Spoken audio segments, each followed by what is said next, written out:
Amém, meus queridos. Uma boa noite a todos vocês. Como é que vocês estão? Tudo na paz? Eu vou pedir para o Moisés passar para mim aí, que eu queria mostrar alguns poucos slides aqui para vocês. Por favor, abram suas Bíblias em Mateus 21. Mateus 21.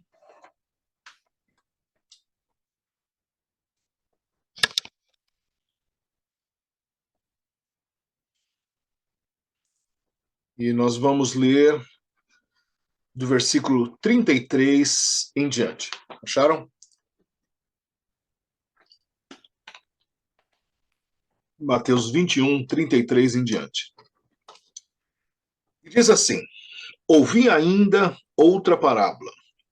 Houve um homem, pai de família, que plantou uma vinha e circundou-a de um valado e construiu nela um lagar e edificou uma torre e arrendou-a a uns lavradores e ausentou-se para longe.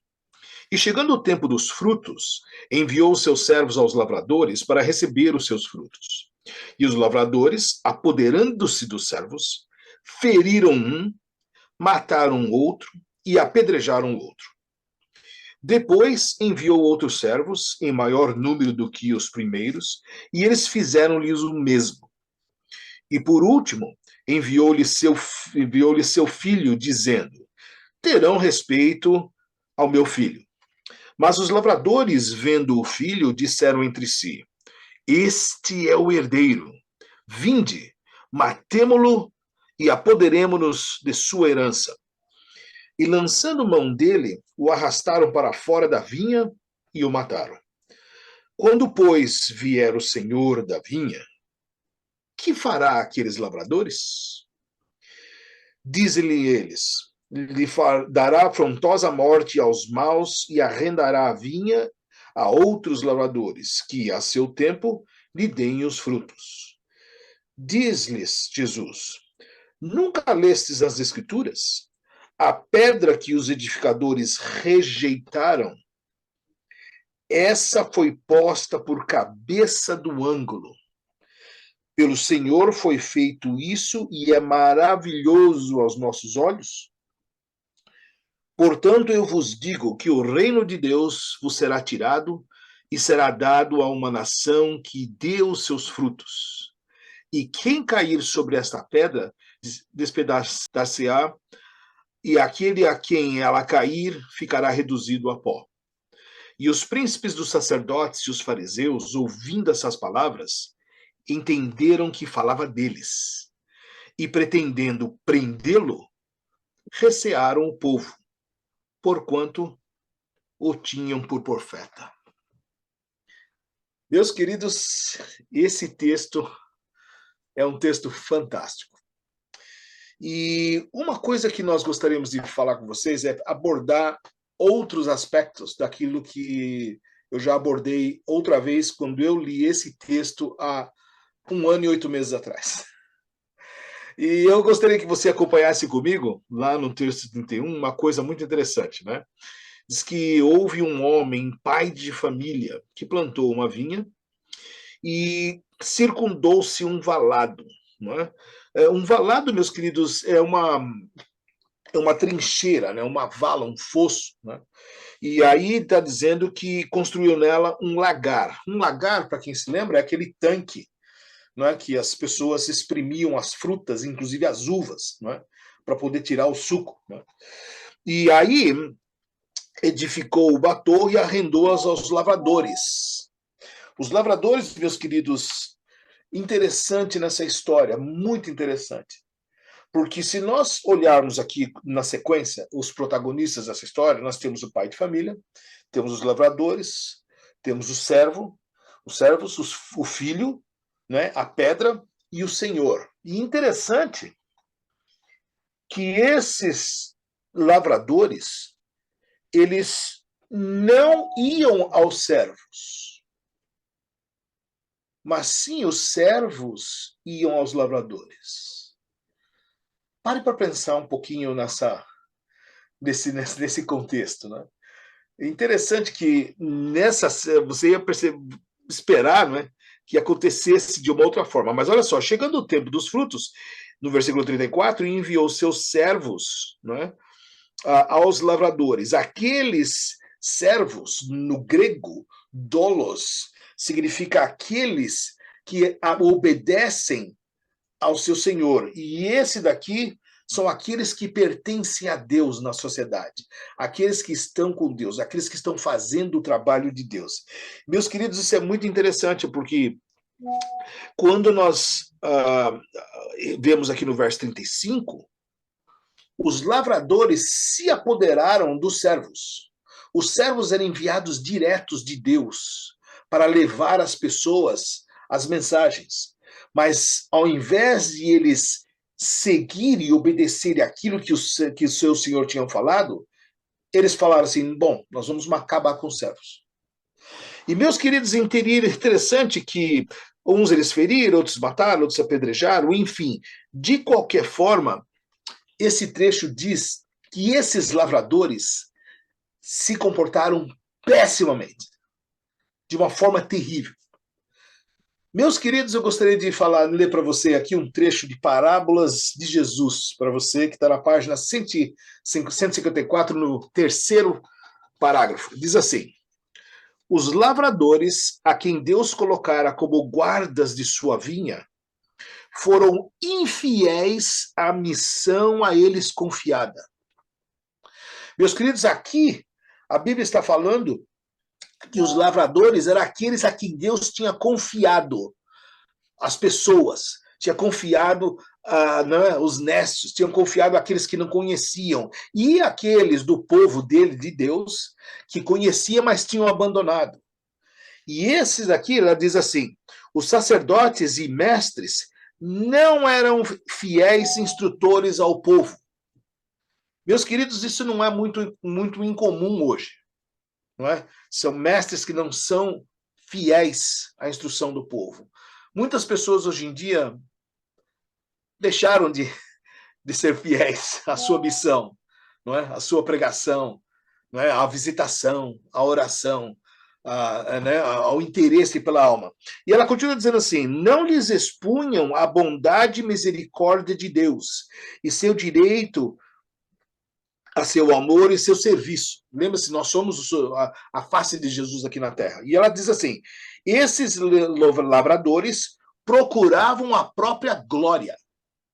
Meus queridos, nesse mundo e ambiente de uns 3, 4 anos para cá, em que agora muitos pregadores viraram youtubers, muitos pastores viraram influenciadores, muitos pastores viraram mais doutores do que da Bíblia, porque não sei se vocês têm acompanhado, nós perdemos vários pastores. E, meus queridos, ela diz assim, desejavam apropriar-se dos frutos da vinha. Era seu intento atrair para si a atenção e a homenagem. Meus queridos, olha o drama desse pai de família. Ele tinha um trabalho para fazer, ele confiou em umas pessoas, ele esperava retornar, voltar lá e ver os frutos da sua obra, mas ao contrário, essas pessoas não somente traíram esse pai de família, como eles, né, acabaram com todo aquilo que ele tinha para fazer os negócios, a sua obra. Mas olha só que interessante. No verso 37, diz assim, e por último enviou-lhe seu filho, dizendo, bom, terão respeito ao meu filho. Se eu enviar o meu filho, eles vão respeitar. Enviando o meu filho é diferente do que enviar certos servos. Eu e você, nós somos os servos. Os discípulos eram servos. Os apóstolos eram servos. Os membros eram servos. Nós funcionamos nessa parábola como os servos. Aqueles a quem Deus confiou uma obra a ser feita.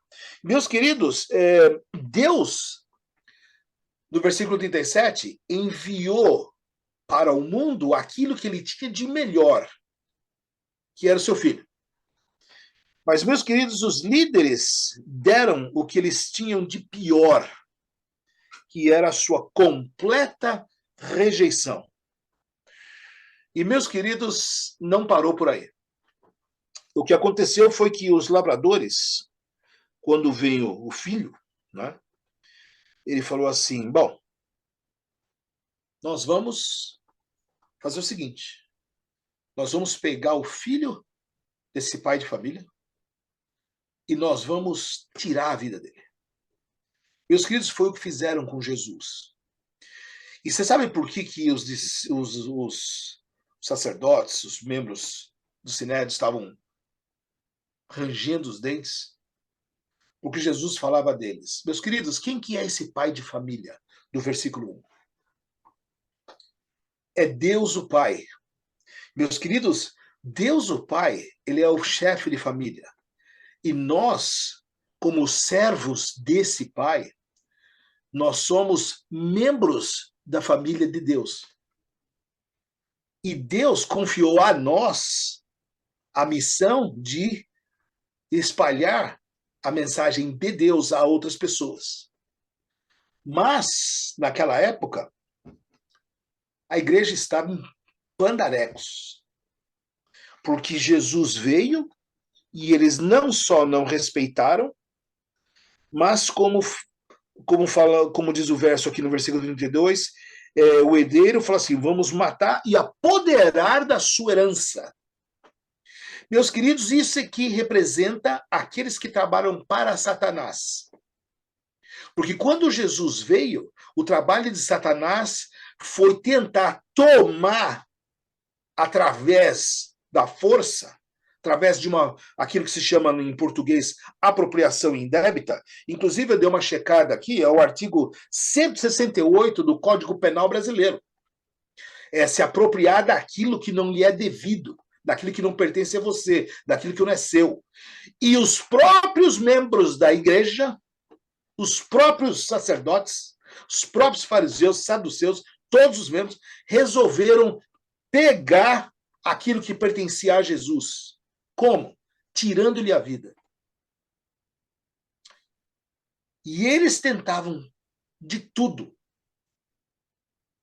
fazer uma coisa.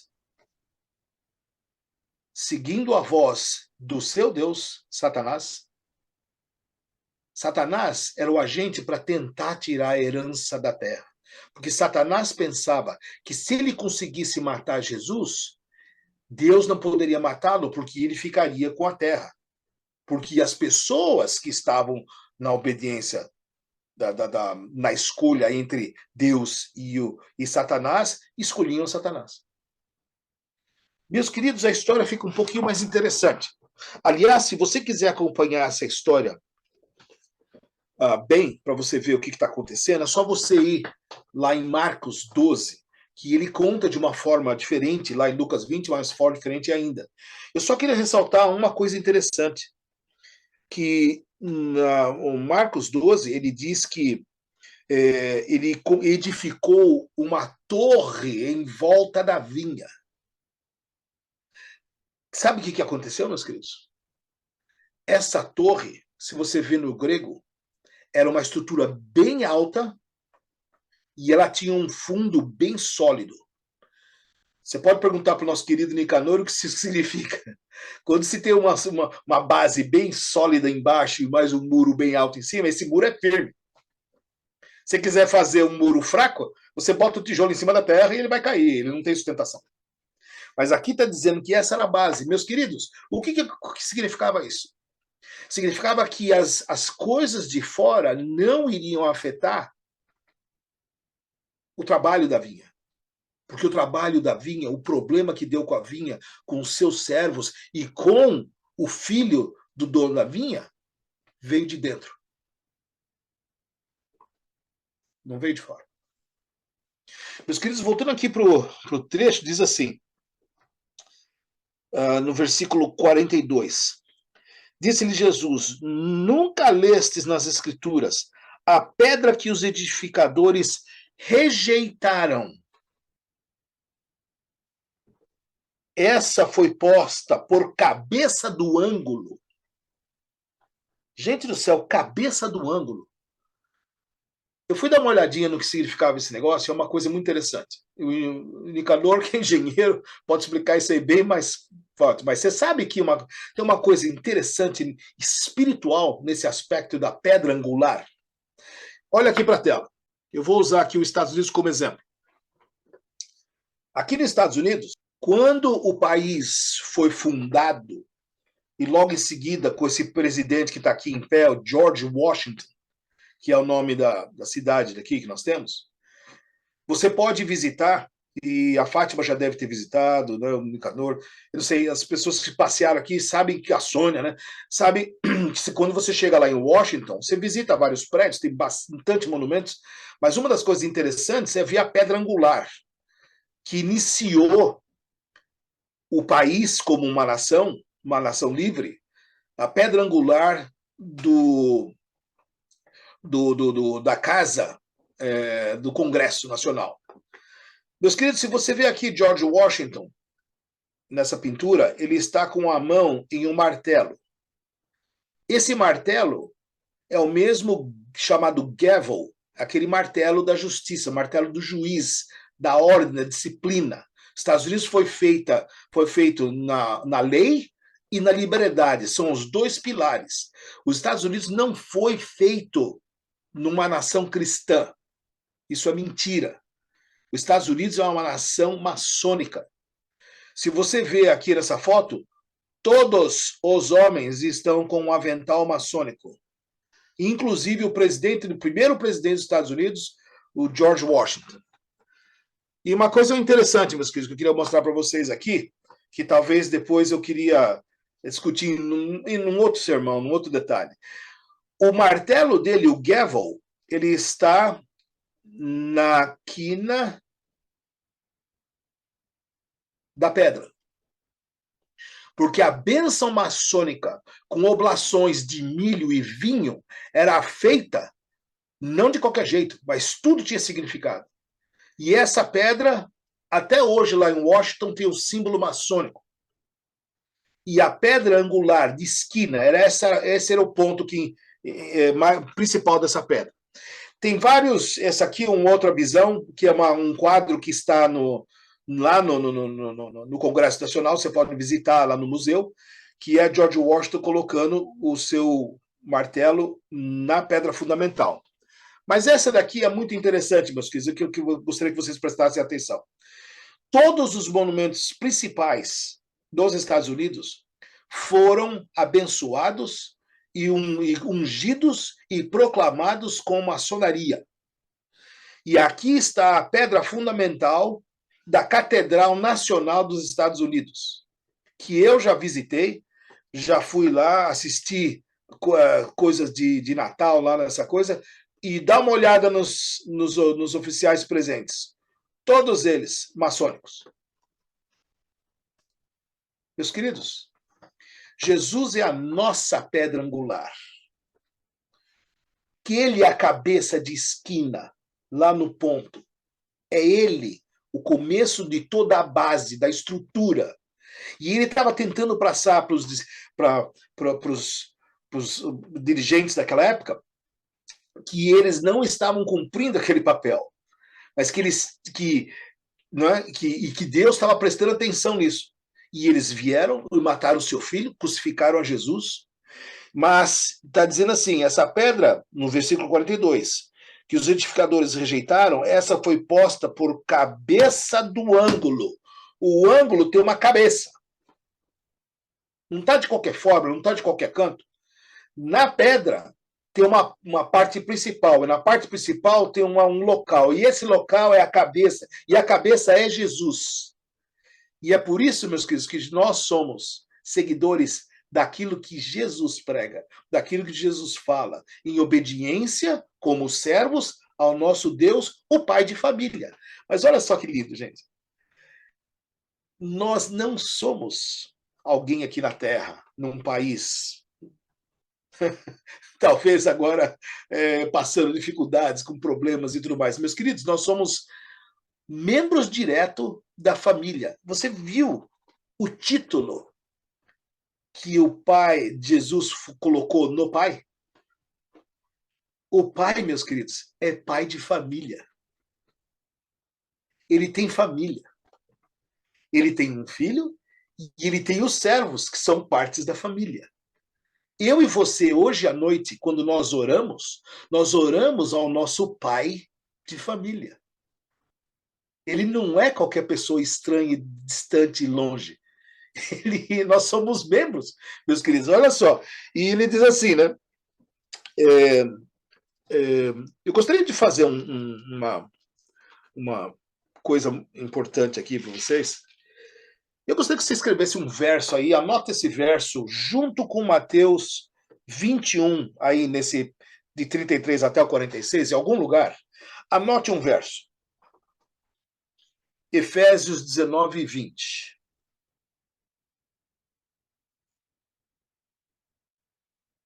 Anotaram? Efésios 2, 19 e 20. Preste atenção nesse verso. Assim que já não sois estrangeiros, nem forasteiros, mas concidadãos dos santos e da família de Deus. O pai de família tem nome.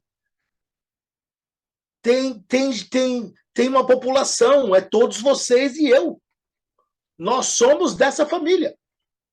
Não é outra família, é outra. Olha só, e diz assim, família de Deus, verso 20, edificados sobre o fundamento dos apóstolos e dos profetas, de que Jesus Cristo é a principal pedra de esquina.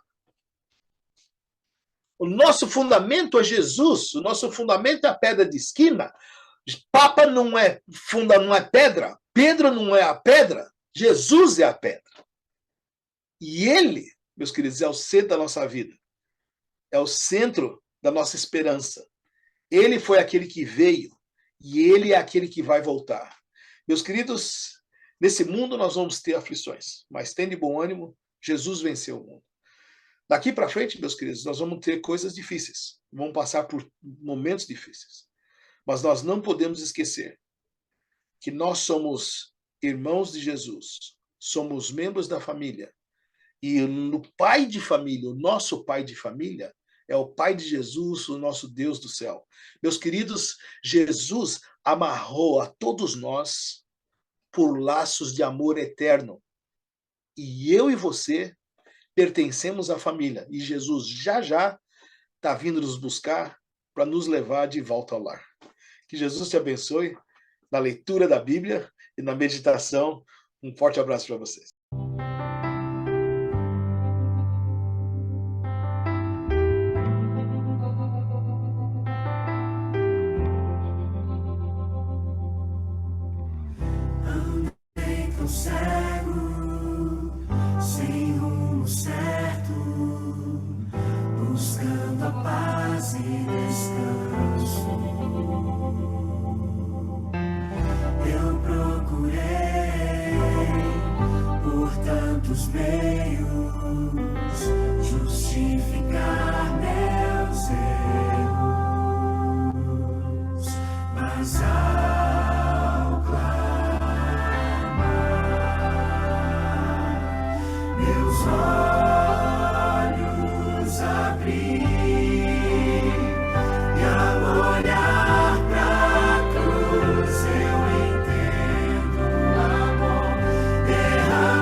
Meus queridos, para terminar, eu gostaria de ler o último verso desse versículo, mas lendo em Marcos 12, versículo 10, que diz assim: ainda não lestes nessa escritura a pedra que os edificadores rejeitaram?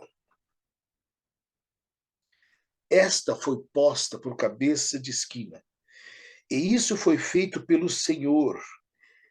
E é coisa maravilhosa aos nossos olhos. Meus queridos, Deus tem um acerto de conta com os lavradores, não é? Mas nós, como servos, temos que fazer a obra do Senhor. E Jesus veio para sacramentar essa obra e ele foi morto por aqueles que não queriam o seu fundamento. Mas graças a Deus, queridos, nós, como filhos dele, temos um fundamento sólido. E o nosso fundamento é Jesus. Ele é a nossa pedra angular. Meus queridos, que Jesus abençoe você na sua vida. E antes de nós terminar, eu gostaria de fazer uma oração com você. Senhor nosso Deus e Pai, quando olhamos na tua escritura, essas descrições que Jesus faz, contando através dessa parábola, o próprio fim que os lavradores, aqueles que deveriam estar tomando conta da tua igreja, do teu povo, do teu rebanho, fariam com teu próprio filho. Mas, Senhor, faz-nos servos fiéis. Faz-nos servos que cuidem da sua vinha. Faz-nos servos que estejam prontos, Senhor, a trabalhar por ti, para honrar o nome de filhos e pertencentes dessa família. Nós sabemos, Senhor, que o Senhor é o nosso Pai, e um pai de família, na qual o Senhor tão graciosamente permitiu que fizemos parte dela. E assim, Senhor, como membros da tua família, queremos agradecer-te por esse dia, por este culto, por essa noite, desejar uma feliz noite, uma boa noite ao Senhor, a todos que estão aí no céu. E assim, Senhor, gostaríamos cada vez mais de consagrar a nossa vida ao lado do teu Filho, Jesus. Permita, Senhor, que tenhamos vitórias espirituais, que tenhamos ânimo para fazer o trabalho na tua vinha e que assim, Senhor, possamos ser achados dignos de ser parte dessa tua família. Muito obrigado, Senhor. É o que te agradecemos por nome e pelo doce nome de Jesus. Amém.